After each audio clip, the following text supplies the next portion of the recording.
So when you're cruising around the world, I'm sure you've heard this before, but your dinghy is like your car. Our friends bought Highfields and we bought a different dinghy that has lasted completely well, and there's nothing bad to say about the dinghy except it wasn't the right dinghy for us. We wanted an aluminum bottom with a deep V and bigger tubes so we could not get wet and go like our friends go. It's like winning the lottery. It is a small lottery. A small lottery, a car lottery. Yeah, small car. We won a small car. I'm Ben, that's Ashley. Together, we did the unimaginable. We sold everything and then set off on a mission to sail around the world. Civilization. See you later.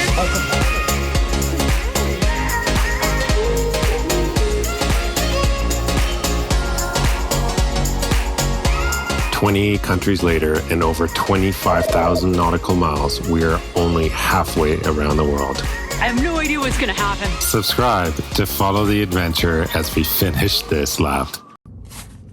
Today is the day I get the outboard I actually wanted since 5 years ago. 6. 6.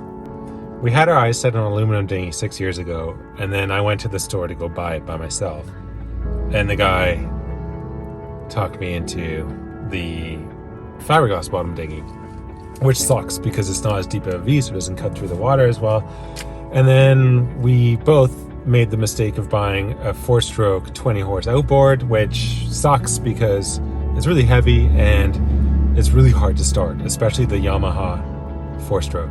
Let me just explain to you a little bit. There is a reason we ended up with a 4-stroke, and what was that reason, Ben?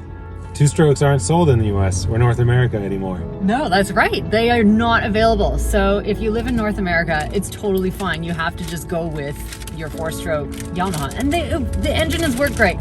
I love the 4-stroke because it idles nice. Like, you can leave it on and it's bloody hard to start, so you just leave it on.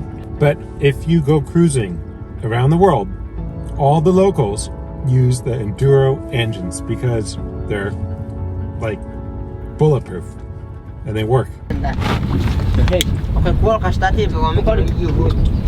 have wives on the island, or do they stay at home? These two.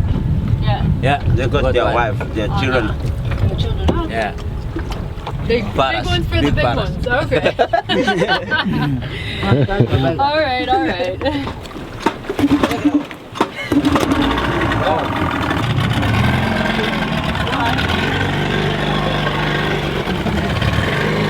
So today, we're parked in front of the Yamaha dealer. We're gonna go in and buy a 30-horse Enduro 2-stroke outboard.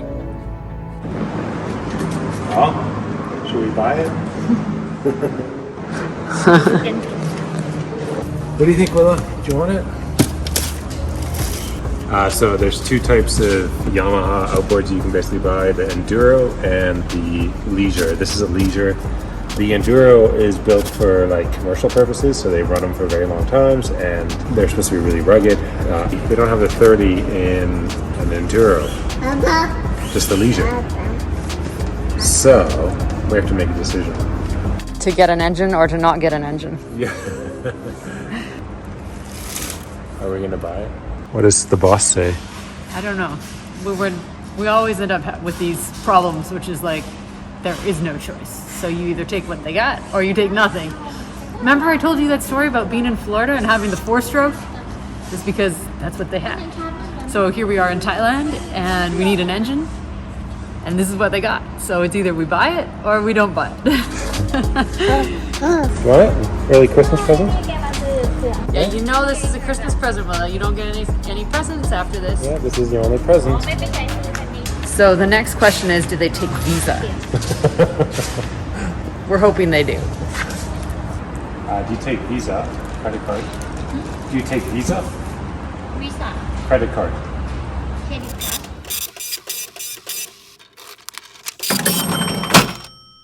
Let's get right into it and talk about why this Highfield 360 is the ultimate dinghy for us. Let me put it straight.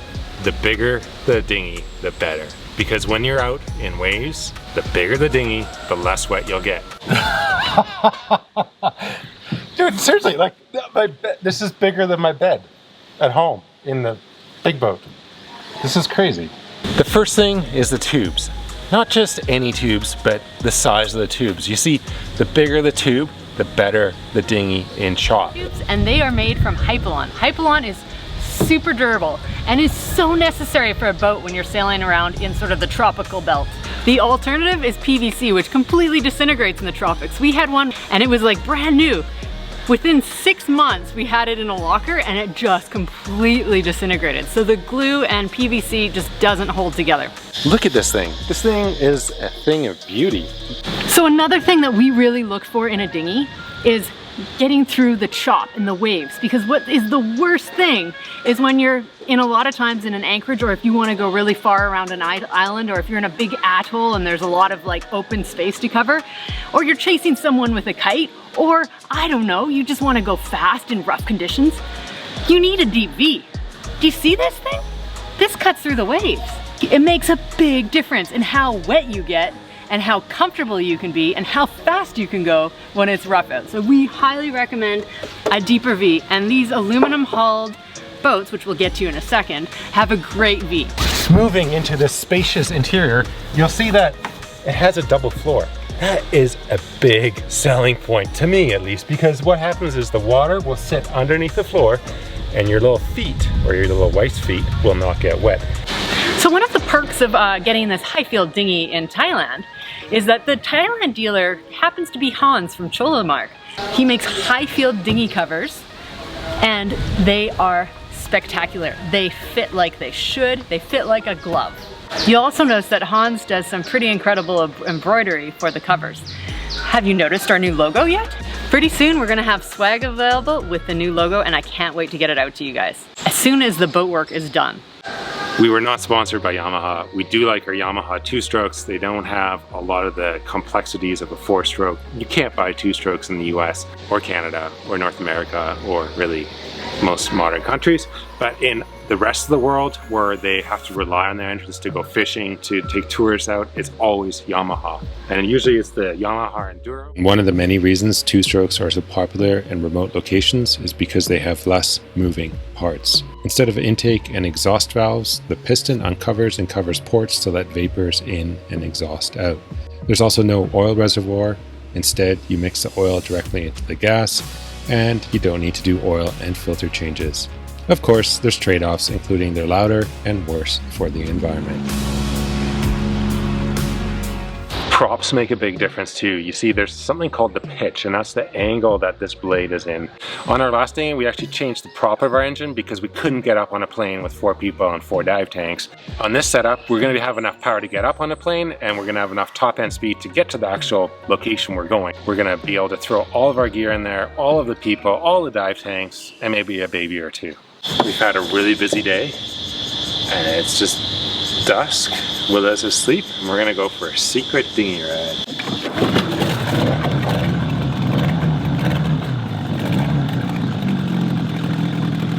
That's not too bad. I can still hear you.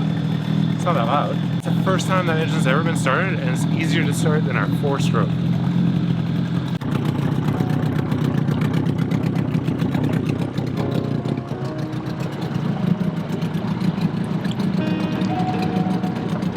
It's a real man's dinghy. Like, this is, I've matured from a boy to a man now, and I'm feeling it, you know? You upgraded from the Pinto to the Hummer. That's basically what happened. One more time. Oh, okay, one more. Okay, one pull.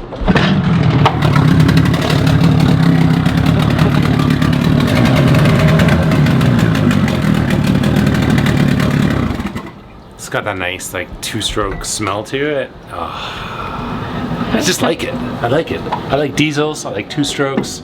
I had a small internal discussion with myself all day long as we were filming the whole video. I was like, I hope this better fits, because first off, I'm gonna have to pay for a new dinghy if it doesn't, and second off, I'm gonna have to hear about it from a certain person for quite a while. But I literally have probably like 4 inches to spare. It's a real man's boat with a real man's engine with dinghy covers that fit like a condom. You need to come up with something a little different to say. That's not going anywhere, dude. What are we playing with this morning, guys? We had the knife. We had the container of screws. It's very entertaining. Morning, cop. Morning. And what are those things? These are little choking hazards that you put on the end of a rope. Okay, that's what I thought. There's a white one around. I don't know where it went. How's Puffin? That's good. Do he smell bad yet? No. I smell bunny. Bunny smells bad. Bunny smells like dusty.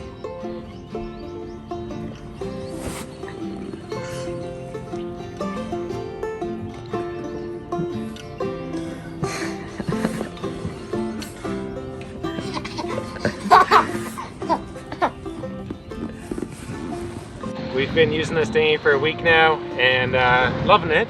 The thing that's been really nice is these wheels that we've added down below. They're called Beachmaster wheels and they work really nice for pulling the dinghy up and down. It is a big dinghy, so it does help with that. I've never seen her smile that much in the dinghy. Never. It's pretty amazing.